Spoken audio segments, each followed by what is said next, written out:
Gorgeous track called California from the new self-titled Magic Hour album. And on the line right now I have Gemma calling from Adelaide, who is one of the members of Magic Hour. How are you doing, Gemma? I'm great, thanks. How are you? I'm very well myself also.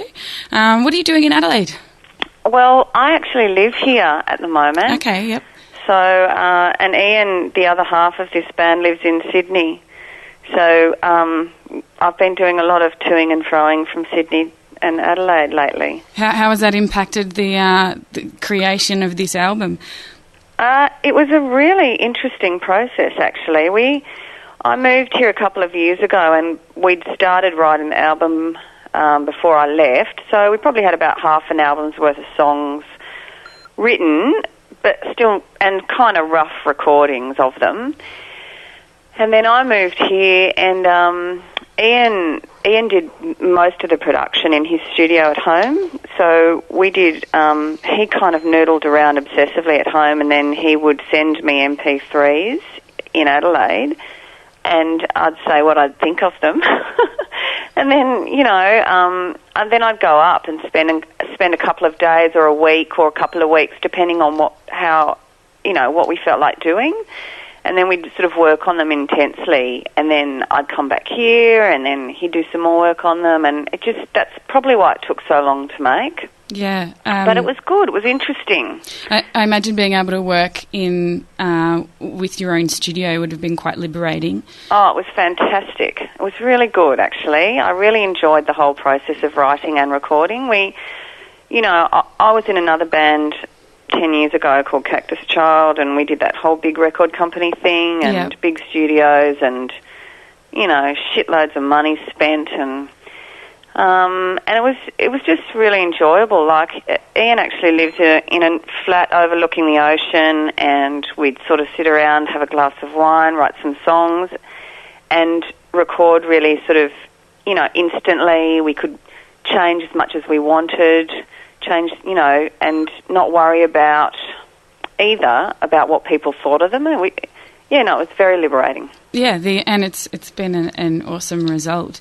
Of course, we're talking about Ian Houston Shadwell, who he was in Cactus Child with you. Yeah. I actually remember buying Daphne's back in the day, and was kind of a bit of a fan of Cactus Child. Oh, yeah, that's I nice. was. Do you know what? I actually listened to it again the other day, and because we launched the Magic album in Sydney this weekend we just had, and we said, why don't we sort of play a couple of old Cactus Child songs, acoustic versions of them, and we listened to it, and there was a couple of songs on there I so loved, particularly those beautiful songs like Diaphanes that had the string section, and Yeah, I thought actually I might take a trip down memory lane and play a song from that album. I haven't heard it in a long time myself, so but it beggars the question, what have you been doing in between? Yes. Well, Ian's been quite busy. He was doing, after Cactus Child, he did another band with a guy called Tim Hall, who was in a band called The Strange, but he's done many things since then as well. He's actually just recently been touring with Girl Talk. And he did a band called Chakra Diva, and they did quite a lot of touring. They toured with Kylie Minogue. It was a completely different type of music. Like, I think the thing was Cactus Child was quite folky and, I guess eclectic, really. I mean, it had lots of different things going, and at different stages. But it was also on that sort of cusp of when things were really changing in terms of production, where home studios really just sort of were really becoming more accessible at the end of Cactus Child. So, and all of that kind of ability to record and write your own dance music and stuff was happening after, or towards the end of what we were doing, and he got really into that. And we've both been doing lots of different things. I had children, I did some study, worked some normal jobs, did lots of singing and teaching and, just heaps of other stuff. Yeah, a bit of life. Yeah. So how long did this album eventually take you? I hate to say it, but it was about 2.5 years. Yeah. Yeah. And it's essentially just the two of you? Yeah. There's a couple of other people who played little parts on it, but almost everything on the album was played by Ian. I played little bits here and there, like a couple of guitar tracks. I played some keyboard tracks, and all the singing and stuff. But Ian is quite obsessive and played lots of the instruments on the track. I mean, on the record, some of the tracks have got hundreds of sounds on them. Yeah. Now, there's no launch scheduled for Melbourne yet, but you are hoping to get here soon? Yeah, we are. We really want to come down and play a gig so much. We just had to focus all our energy on trying to just kind of give it some kind of celebratory, launchy thingy. Yeah. So we had a great weekend. We had a really big party. It was fantastic. And we'd really like to come down to Melbourne really soon. So I'm going to get onto that. And, it'd be really... Because we used to love coming to play in Melbourne, and I love Melbourne as a city. So if people want to hear it, I hope they do. The record's out now. They can buy the record at in stores, JB Hi-Fi, or they can just go to vitamin.net.au and buy it. And if people are interested in having us there, we'd so love to come and play. Oh, maybe we'll get someone to organise it for you. Fantastic. That would be really great. I also, the cover image of the girl with the umbrella is really gorgeous as well. Where does this come from? I love that too.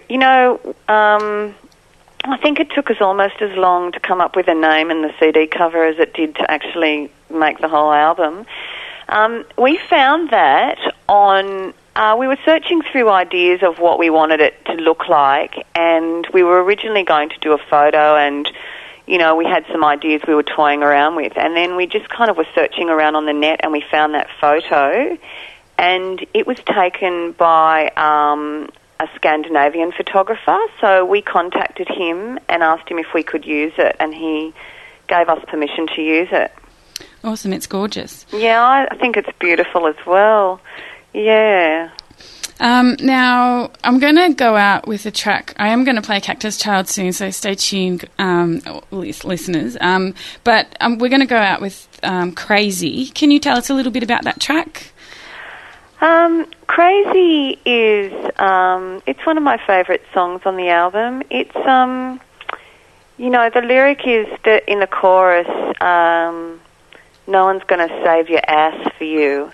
It's really a song about friendship, but also about watching your friends kind of, or even yourself when you just stuff things up continuously, or, you're just going through a stage where things just aren't going right. Yeah. And sometimes it's really hard to get yourself out of that situation, or even help your friends when they're in those situations. And I think it's sort of a statement about friendship, but it's also about how, really when it comes down to it, no one can help you but yourself. Yeah. I can totally relate to that. Can you? I absolutely can. Okay, we are talking to Gemma Deacon from Magic Hour. She's just been talking about the song Crazy, which we're going to hear in a moment. Thanks so much for talking to us, Gemma. Oh, thank you so much for having me. No problem. Love your radio station. We look forward to seeing you down here very, very soon. Okay, great. And this is Crazy on Triple R.